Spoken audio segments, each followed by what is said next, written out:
The elevator doors slid open on the 42nd floor, and Marcus Chen stepped into the marble lobby of Hartwell Industries with his daughters, hand clasped tightly in his own. He was already 10 minutes late.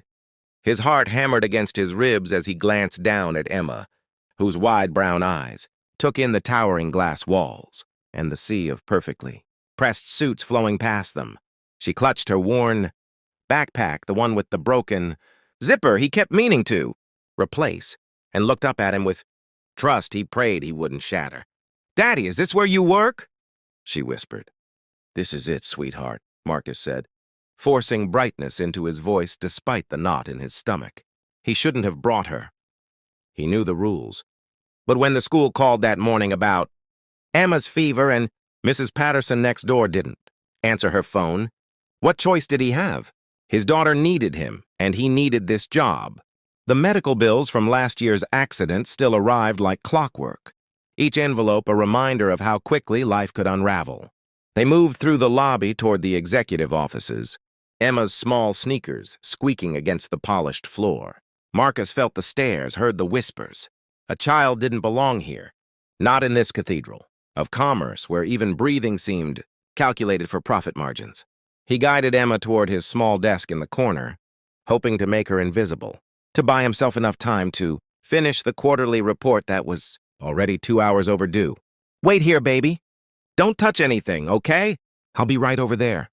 Emma nodded and settled into his chair, pulling out a coloring book from her backpack. Marcus exhaled slowly and turned to his computer, his fingers flying across the keyboard. He could do this. He could make it work. He always did. He didn't hear her approach. Nobody ever did. Victoria Hartwell moved through her company like winter itself. Silent, sudden, inevitable. She was 43, sharp as broken glass, and had built an empire from her father's failing construction business through sheer force of will and a reputation for ruthlessness that made grown men check their contracts twice.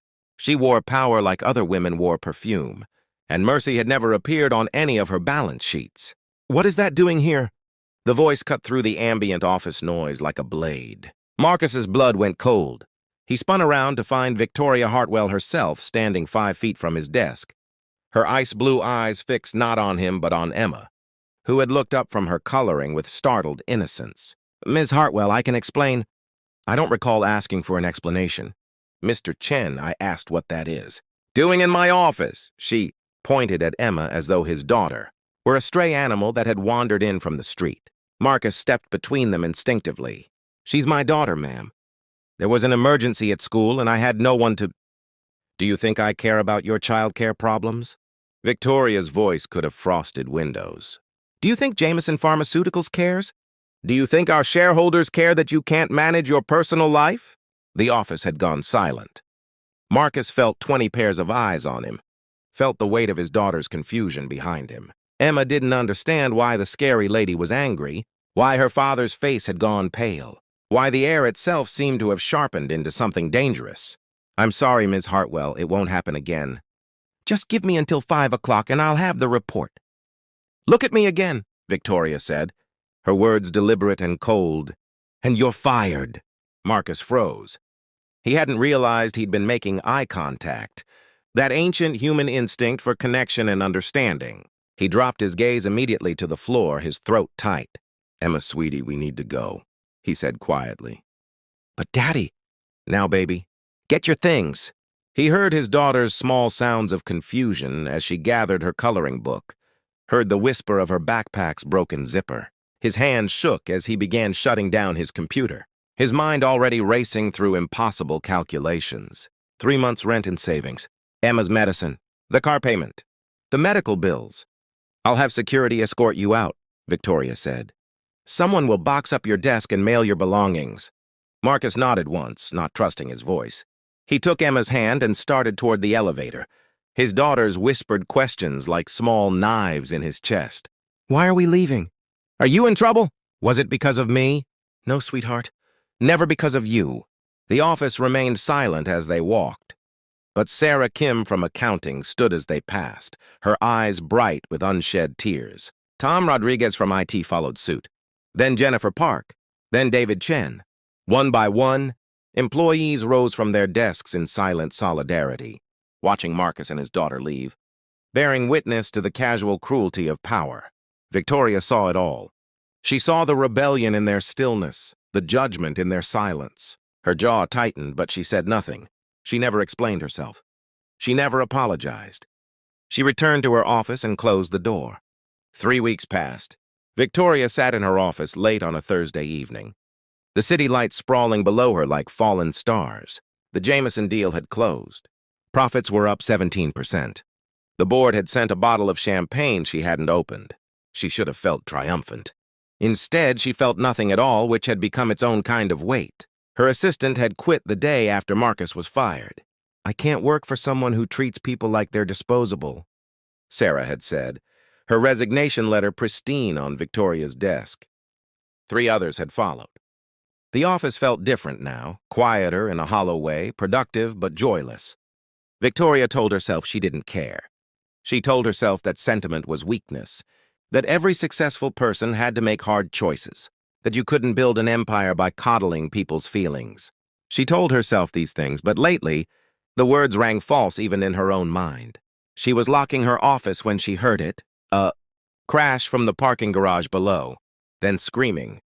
Victoria ran, her heels abandoned halfway down the stairs, her heart pounding with an urgency she couldn't name. The parking garage was chaos. A car had jumped the barrier, crashed into the concrete pillar. Smoke poured from the hood. And inside, slumped over the steering wheel, was a woman Victoria vaguely recognized from the law firm on the 37th floor.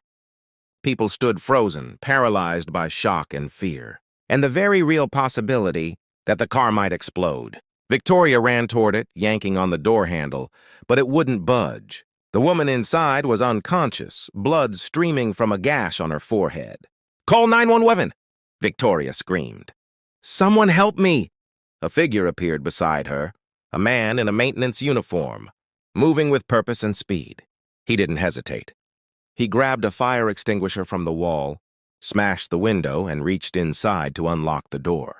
Together they pulled the woman free, dragging her away from the smoking vehicle.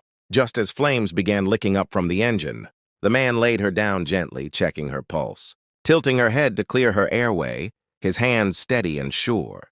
Victoria stared at him as sirens wailed in the distance, and recognition hit her like a physical blow. Marcus Chen looked up, meeting her eyes for just a moment before, returning his attention to the injured woman. His face was drawn with exhaustion, shadows under his eyes that hadn't been there before. He was thinner. There was paint on his maintenance uniform, scuffs on his boots. This was what he'd been reduced to, night janitor in the building where he'd once been a valued analyst. "She's breathing," Marcus said quietly. "Pulse is steady. She'll be okay." The paramedics arrived, flooding the garage with light and urgent voices. They took over, and Marcus stepped back, melting into the crowd. Victoria caught his arm before he could disappear entirely. "Wait, please." He turned, and she saw it all in his face. The exhaustion, the worry, the quiet dignity that poverty couldn't strip away. "Miss Hartwell, you're working here, in maintenance." "Yes, ma'am. Night shift. It was the only job. I could find that. Let me be home with Emma during the day." His voice carried no accusation, no bitterness, just facts, stated plainly. "If you'll excuse me, I need to finish my shift." "Mr. Chen, Victoria's voice caught. Words she'd never spoken before lodged in her throat like stones. "That woman. You saved her life. Anyone would have done the same." "No," Victoria said, and her voice cracked. "No, they wouldn't have. I didn't. I froze. But you didn't even hesitate." Marcus looked at her, and in his eyes, she saw something worse than anger. She saw pity. He pitied her. This woman with everything who had somehow ended up with nothing that mattered. "Emma asks about you sometimes," Marcus said softly. "She thinks she got me fired. I keep telling her she didn't, that grown-up things are complicated. But maybe they're not. Maybe they're actually very simple, and we're just afraid of what simple looks like." He walked away, leaving Victoria standing in the flickering emergency lights, surrounded by strangers, more alone than she'd ever been in her life. She didn't sleep that night. She sat in her apartment, 12,000 square feet of carefully curated emptiness, and thought about her father. About the year he got sick when she was 12, and how they'd almost lost everything.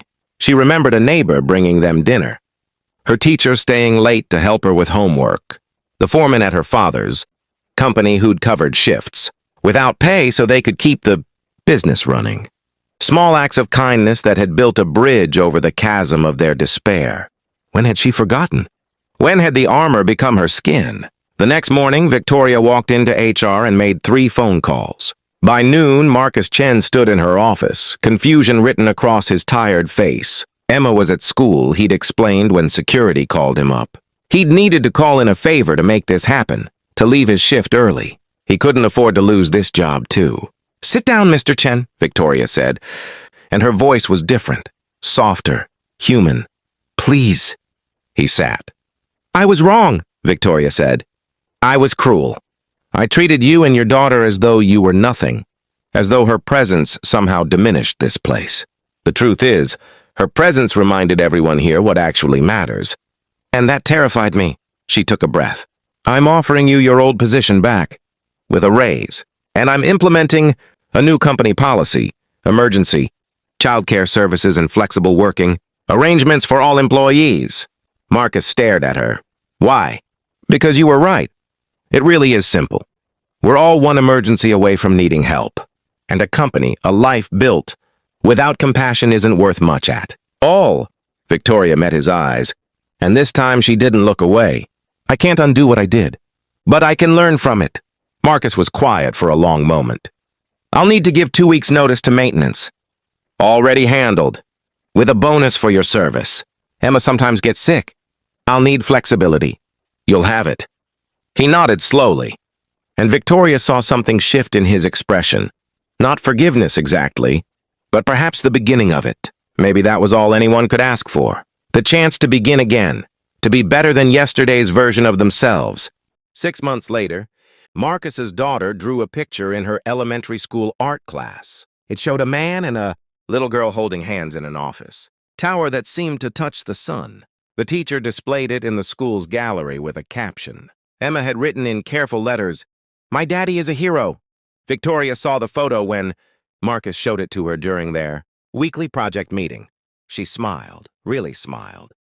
The kind that reached her eyes and thought about heroes, about how they rarely wore capes, how they showed up tired, scared, carrying coloring books and broken backpacks and chose love anyway. The company thrived, but more importantly, the people inside it began to thrive too.